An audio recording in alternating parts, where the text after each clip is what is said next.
Hello guys, good to have you back for another video. So to reset my car. In today's video I'm going to show you I can reset or force reboot an Audi MMI 2G 3G system. This one is an Audi A4, but it works for multiple or more Audis. Let's jump right into it. If you have any problems, slightly different than my previous video, so that's why I'm making this.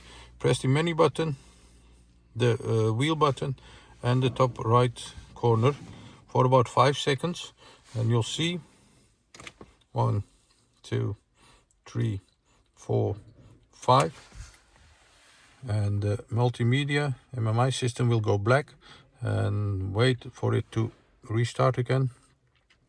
I've done it for slight problems with my Bluetooth, and this fixed it. That's why I want to share this video with you. Wait for it to start up, and you'll see that it reboots and forces to reboot again. That was it for this video. Thank you for watching and hope to see you next time with another video. Stay safe, take care, bye bye.